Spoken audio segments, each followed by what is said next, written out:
I know you've mentioned before that you love Guts from Berserk. Yes. Is he still like your main crush? Yeah, I don't think I'm ever going to get over him. Like, you know, when you it's like a permanent crush, It's really. the man for like real. that's my standard. Like that's what I hope to find, you know, in life. But just, you know, it's not going to happen. He's just putting the call out there. Yeah, though. exactly. So no real new competition right now for Guts. Yeah, no, like I'm loyal to No. him for real, like as if he's a real man. You know, like, who knows? Maybe he really like he is. exists out there. There's, you know, anything is possible.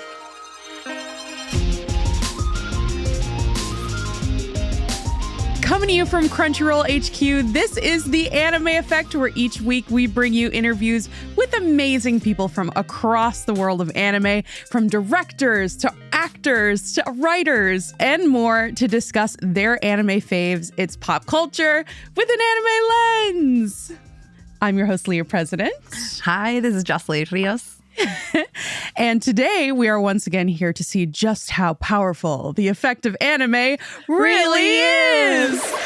Oh my gosh, I'm so excited to say that with you. Yeah, I know. This is the first time we host Yeah, this together. is the first time we've hosted together. I'm so excited. Look, I am fangirling today. Oh, I know. Because we are talking to someone I've been a fan of for a while now. Mm-hmm. She's a Latin Grammy nominee, singer-songwriter, the one and only Paloma Mami. Hi, welcome. Hi, thank you guys for having me. Yeah, for sure. We have so much to get into and talk about.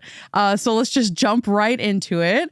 We have a question that we love to ask all of the guests on our show. It's kind of like our standard question that we want to know, which is, what was your gateway anime? So basically the title that kind of got you into anime. Originally, like when I was super little, I was like probably like 8 years old. It was Naruto.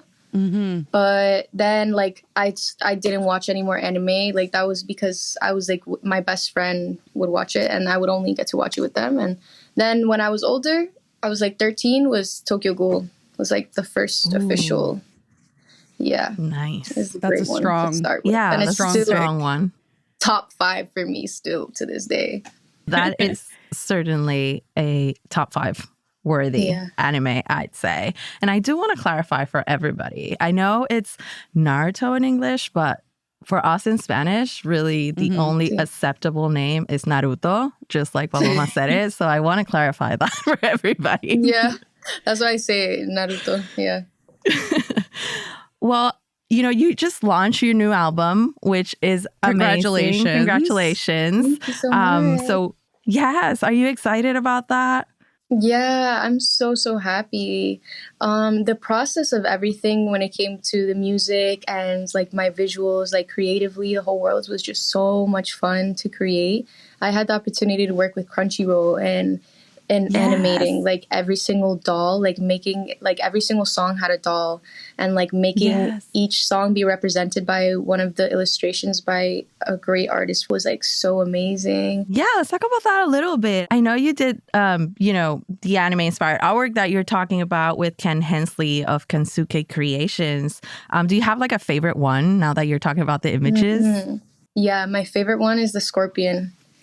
She's like, That one is so cool. She is so fire. Like I wish that was me. Like she's so hot. Yeah. If you guys haven't seen it, you definitely need to go check it out. It's like a very cool, well, I'll let you describe it. Yeah, she's like this, like my alter ego, honestly. Like that's me when nighttime comes. Like that's what I turn into, that little scorpion girl where she just is like kind of looking at you all, you know, just like innocent like, and then she has like this stinger and like she has like this like goo coming down from her stinger tail, like, and it's just so tea. Yeah, like innocent looking, but the poison is coming out. We love it. Yes, la dosis. I absolutely love that every muñeca is also like that. Like she's cute, but she's hot, but she's like adorable. A little dangerous. Yeah, a little dangerous. Yeah, that was Ken. Ken was so amazing to work with because I really would just tell him like, oh, this is like my thoughts. I would give him my references and stuff, but I think that he definitely got a lot inspiration from like me as a person, because would get to talk, and like my music as well. And so like I feel like he literally like brought me into life in these characters, because I was like, damn, like I feel like we know each other and we just got it through the calls, and like these girls are like everything I imagined them to be like. So it was so much fun. That is so cool, like that it turned out like the vision in your head. Yeah. That is so awesome. No, and even better, obviously. Even better. That's amazing. Yeah. And also even I think your album cover image is also inspired in a game, right? Like, can you tell us a little bit about that? Guilty Gear. I was like, I didn't know if many people were going to catch the reference, because I feel like in Chile and like Latin worlds in general, like we're super gamers and stuff, but I don't know if Guilty Gear was like such a popular, like that popular. Like I feel like it has like its audience and stuff, but I didn't know if Chile was gonna get the reference. But lots of people have gotten the reference, and like it's so cool. It was inspired by Paracelsus, which is like the key in the Guilty Gear game, and like the girl Abba, and she's like this crazy girl. Like she's literally me too. So I was like, I have to bring this reference. I always loved how it looked just physically, the characters in the game. They have like so much detail, like their stylization of like the characters and everything is just so amazing. I saved that for a long time, and then I like drew my own version of her, like kind of looking more like me. And then I was like, oh my god, I have to recreate this as like my album cover, but make it more like yesified, like make her like a bad version, make the key because the key in the game is like a male. But I made her a mommy, you know, like I was with the cute eyes, and kind of mysterious. Yeah, that was so much fun. I loved that, and I always like try to like get inspiration from my favorite like just anime visuals and stuff, and like put in like little hints and stuff. And when people peep it, I'm like, yes. Yeah, I actually wanted to ask a little bit about that. So like you said, you're noticing that fans are like picking up on different references and stuff. What is it like to, you know, have your fans like really see you and kind of understand like where you're coming from and like see your vision and really like mess with it? For me, it's always like, I feel like such a connection whenever that happens. I feel like it's just so rare too, because it's like these things that are just not so popular and like just like worldly, everybody connects to the same, you know, like taste in a certain thing. But when it's like these kind of like more niche, like more low key, like, or like very specific, like you had to be there to see it, you had to see, you know, it's like it feels like, oh, we're connecting, like, and you understand me. And I love that feeling so much, because it's rare.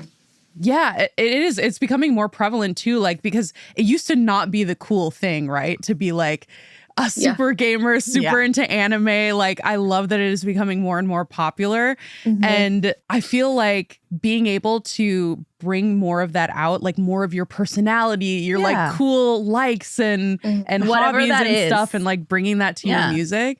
That's so cool. Do you find like it helps you like express yourself more?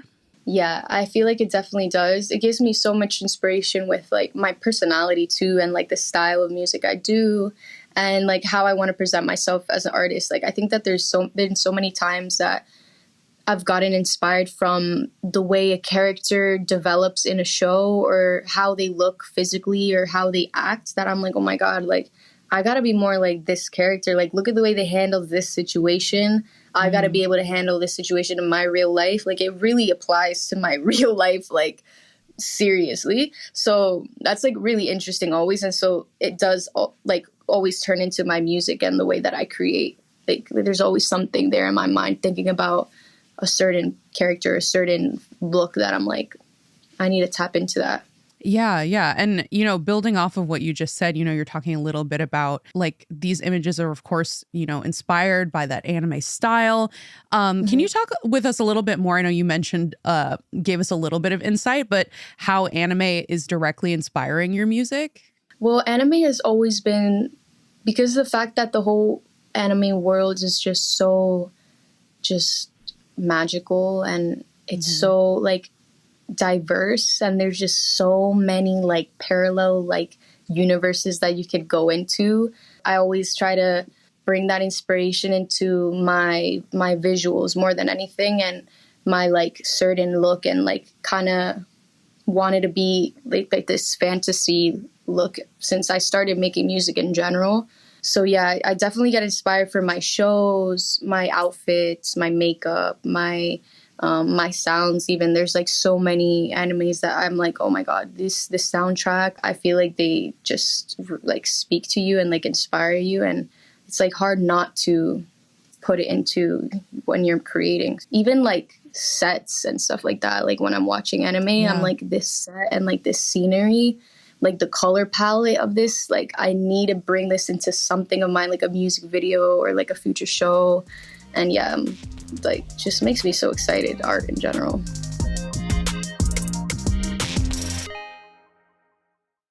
Hey, it's us just sneaking in to deliver a sneaky little ad break to talk about a tool that we think fellow cinephiles and anime fans alike should check out, and that is NordVPN. Guys, I've been using NordVPN for a while, and one of the features that I really like is being able to log into all of my services and accounts and everything securely so that I can watch my favorite anime as soon as I get home.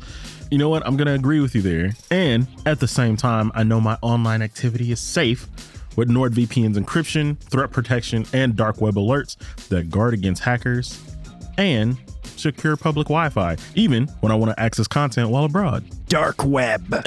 Hackers beware. You can unwrap this huge discount by NordVPN by heading to nordvpn.com/anime effect. Plus, with our link, you'll get an extra 4 months free on the 2-year plan, and it is risk-free with Nord's 30-day money-back guarantee. Check out that link in the description.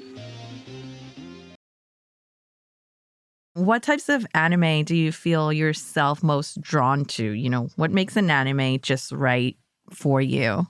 Well, I just watch so many types of like different, because I'm like in 100 different moods always. Like I love romance, but then at the same time, I'm really into thriller like anime as well. I love obviously like adventure and like when it just gets a little gory too, I'm not gonna lie. That's why Berserk is like my top. Tokyo Ghoul as well was like my top. Like for me, like it catches most of my attention when it's like there's a lot of violence sometimes, sadly to say, but also like romance too. But sometimes like I'm just like so like it's just so captivating when it's like the adventure. And also like psychological thrillers as well. Things that are like just trippy for me is like where I'm going to be most drawn to. Something that's just weird. By the way, I totally feel everything you just said. By the way, that is so cool. Like I can tell you have peak taste. You know what? I actually just rewatched this amazing movie of like, I've seen it like a bunch of times. I bought it and it's called Paprika. Have you guys seen it? Yes. So cool. It? And yes, very trippy. Yes, right? Sounds about your lane. So I started watching from Paprika. So the same director does Paranoia Agent, and like that one is like what I've been watching.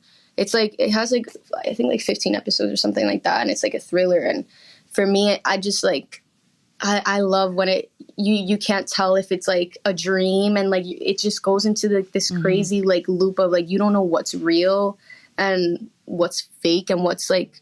It's like so interesting how someone can like navigate from like their subconscious and create it and put it into this and have it make sense still.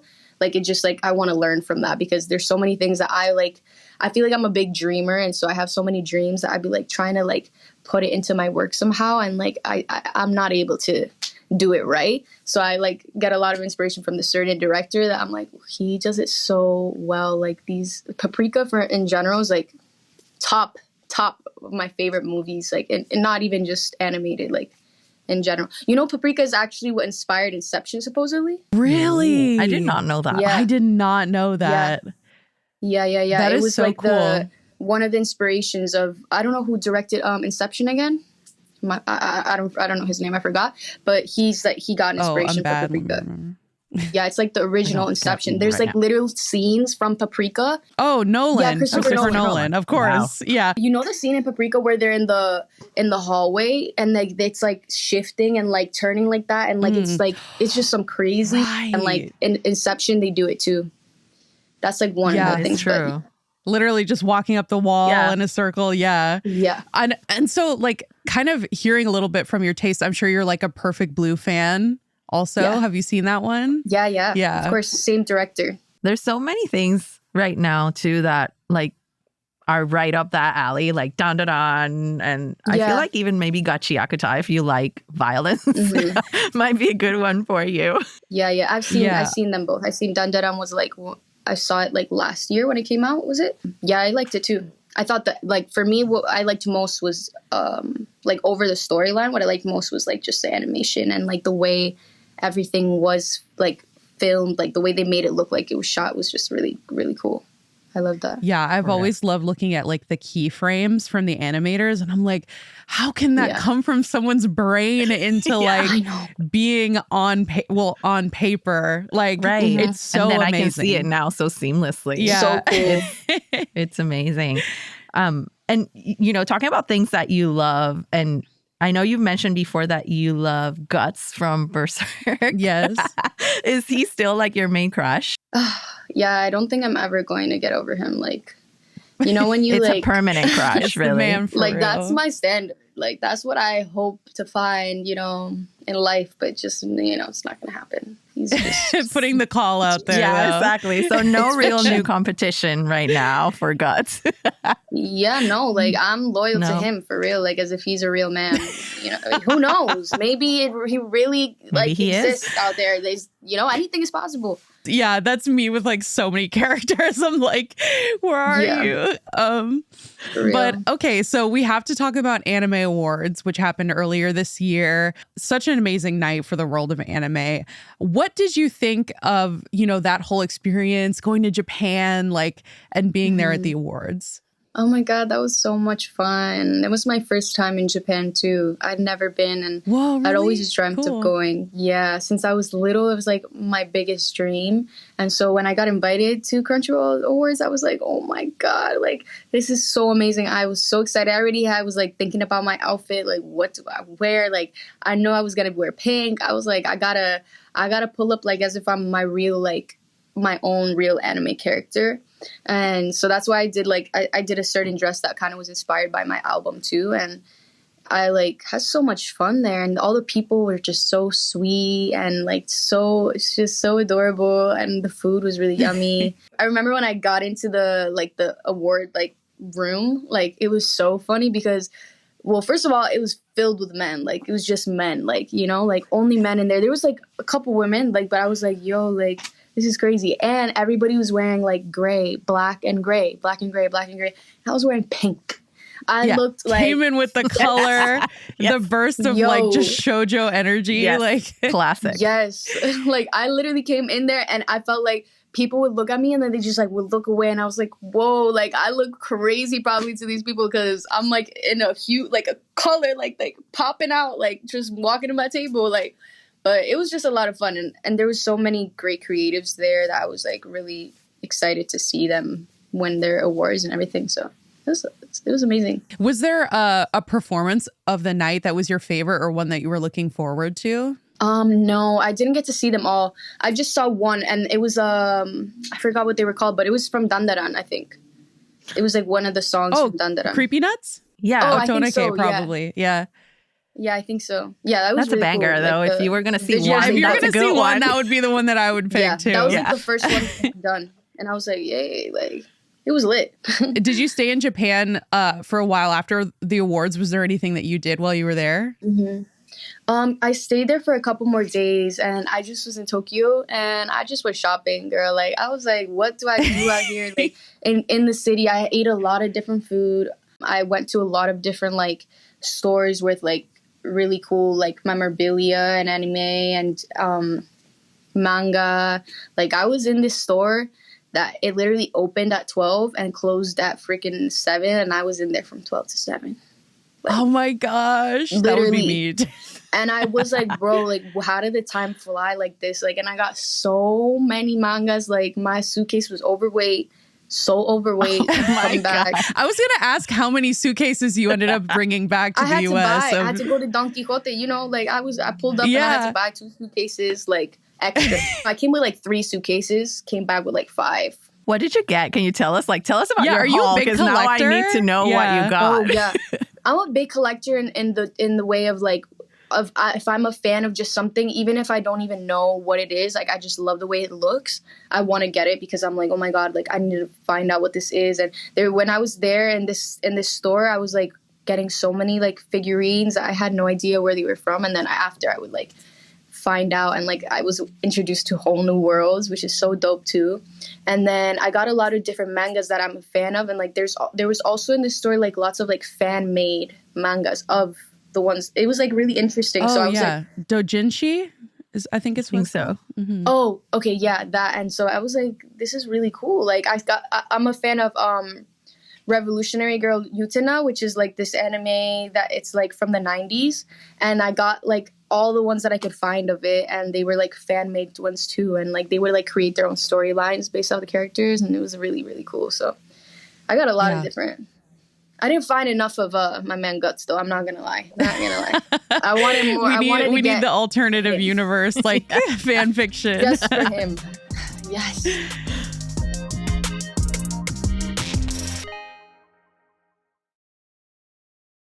Let's hop back to like the album and the art, because it is so interesting to hear you talk about, you know, your work with the artists on this and creating like basically a visual representation of this album. So you mentioned at the top of the show that your album cover artwork was inspired by Guilty Gear. I was actually going to ask this earlier, but are you a big gamer, and have you been gaming as long as you've been watching anime? I was a big gamer like when I was younger. Now when I moved out of like my mom's crib and everything, when I was like probably like 19 or 18, I didn't have a like PS5 and Xbox. Like I just was like lost it completely. And also I was like in a relationship, and I'm like, they weren't a fan of it. So like I was like deprived of anime, deprived of like games. Like it was just, you know, not a good time. You feel me? So starving, literally starving. Starving. Yeah, I was on a diet. Like it was bad. So now I definitely need to get a PS5 and Xbox because I'm missing out. I haven't played since I was like little, for real. Are there any like good to have you games? back then? Yeah. Good to have you back to the Church of Gaming. Like we're so happy to have you. Yeah, I haven't even been back. Now I gotta do it for real. Because now all I have is like Nintendo Switch, you know? And there's like, you know, like Legend of Zelda is what I play there. So that's like. I would watch a Paloma stream. I would watch you stream. Yeah, for sure. Oh my goodness. Yes.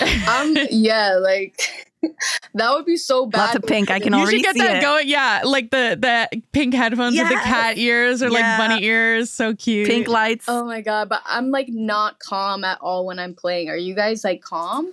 Like I get tight. Oh no, I'm freaking out all the time. Man, like, and then I get so mad. I would enjoy watching that though, like the non-calm. Yeah. I think that's what would make it entertaining. No, it's bad. Like, people would think I'm crazy because I actually like get upset. Like I'm like just embarrassed, and then I'm like I'm not playing anymore. Like, and I get a big rage quit. So I'd have to practice a little bit before we could get on the stream. Like. Yeah. I gotta train. I gotta go on my like anime training arc for gaming, and then pop out with the stream. Pop out with the Twitch stream. Yeah. That is so funny. I love that. So before you go, we just want to ask, like, do you have any messages you'd like to share with fans, who of course are no doubt going to be playing this album on repeat, especially after hearing, you know, all of your amazing anime inspirations? What would you like to say to fans, you know, across the world? Something I would say is something like I would tell myself too, like watching everything that has inspired me for creating, is just to not be afraid of breaking like the regular like norms of what people think is popular, what people think would work, and what people think like hits as like an artist. Like I think that I've been told so much already in my career, like, oh, like you're going too far on the like anime side, you're going too far, people won't be able to relate, people won't be able to like understand, like, and I feel like that's something that I always like have been told, and it always would be in my head. I'm like, is it true? Is it true? And like, I would doubt it. But I feel like something that's important to say is that you just got to do what you feel, what you relate to. And that's what other people, you're going to find the people that relate to you most based off of like your love and your taste and your creative vision. And so, yeah, just don't be afraid to do what you love and don't go with the wave. Don't go with the wave. Make your own wave. That is such good advice. Yeah, that's great advice. And, you know, Paloma. I hope it helps someone. Loves anime, and anime fans love Paloma. So, yeah, I just have to say, like, of course, we're fans. Like, it is just great to have, like, such an original artist like you on the show to be able to talk about your anime inspirations, like from a true fan. It's really, really cool. So everybody at home, go check out the new album. It is so sick. Thank you so much. Oh my God, yes. Listen to it all. For me, it's an honor to be here, you guys. Thank you so much. Thank you so much for joining us. And we hope to see you soon again. Yes. Hope to see you guys in person. Yeah. Friend of the show. Come back on whenever. Yeah. Yeah, I'd love to. Yes. Thank you.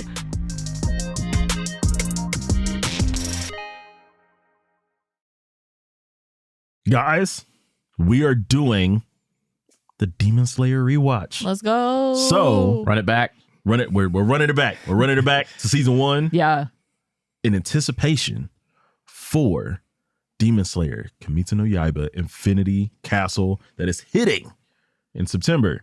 So close. So close. Just enough time to do a rewatch, though. Yeah. Just enough time. Some would say a perfect amount of time. Yeah, Perfect truly. amount of time. It's like we planned this. Yeah. Just a little bit. So we're going to take a little bit of time. We're going to take a couple minutes. Since we've all been rewatching it, we're going to talk about episodes 1 through 13. Yep. Let's kind of go around the table and get what everybody, just some key pickups that you had from the first 13 episodes. So when I started this series for the first time, it had just finished, and it was like right when I started working here, and I had to catch up on it. And I had seen the fervor around episode 19. So I was trying to blast through it and get to that moment to be like, okay, I'm caught up. I'm part of the fandom. This is super hype. And I because of that, I had this feeling that the first half of the series was super slow. But honestly, once I rewatched it, or maybe I'm just a different person now, it didn't feel slow. Like there's a lot that happens. Like I'm looking at, we were going to rewatch episodes 1 through 13. It's like, oh, what even happened? And then watching back through, like, wow, a lot happened. A lot. It's very dense. Yeah. Like the first 13 episodes are because it's like, it's a lot of world building. It's a lot of character introductions. It's just a lot of everything. My, like, outside of the fact that meeting Zenitsu and Inosuke was just incredibly funny on both fronts. Also, at the very end of the 13 episodes. At the very end. Which is wild. Yeah. But my key one was like Tanjiro running into Muzan for the first time. Right? Yeah. And I got chills instantly because I was like, he was right there. He was right there. Yeah. Could have had him. Insane. There are a couple things that I find interesting to go back to, which first is I always forget that Giyu is the first person that came across Tanjiro at the very beginning. Yes. And so I'm always like, oh yeah, that happened. Yep. And it's happened like 3 or 4 times now where I just forget that even happened. And then I'm like, oh yeah. So that's always very personally funny for me to go back and see because I just keep forgetting that Giyu was there. You clearly take a different way into the office than I do because episode 1 is always playing on the screens in the lobby. It's always in the lobby. I just see him telling Tanjiro to lock in like every morning. I'm like, I'm inspired too. You're like, me too. The Giyu, exact me words too. is lock in. You're like, oh, okay. I got you.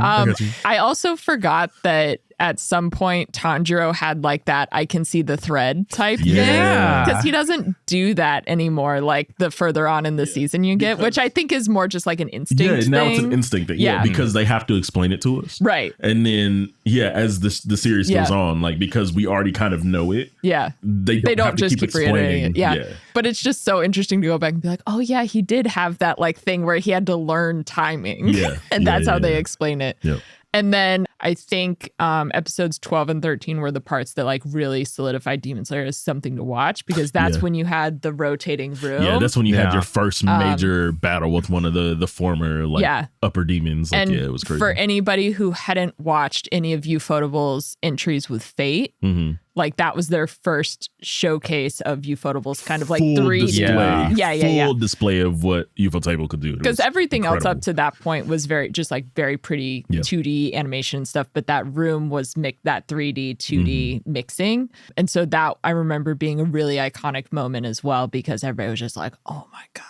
They had Tanjiro spinning in this room, and it was insane. And it still holds up. Like going back, it really does. It came out in 2019, and you're like, it still looks real good. Also, shout out Genya. You meet him very early on. You're like, that's my boy right there. Guy. Also, we got the Tanjiro meme face from this batch of episodes. Oh my gosh. But so that was 1 through 13. Next week we'll be back because we're gonna watch 14 through 26. Please watch it with us. But Alex, I think you got a little bit of something for us, don't you? If you do want to watch with us, now is the time, not just because of the movie, but because Crunchyroll is running a special subscription offer. So please be sure to check out the Crunchyroll website.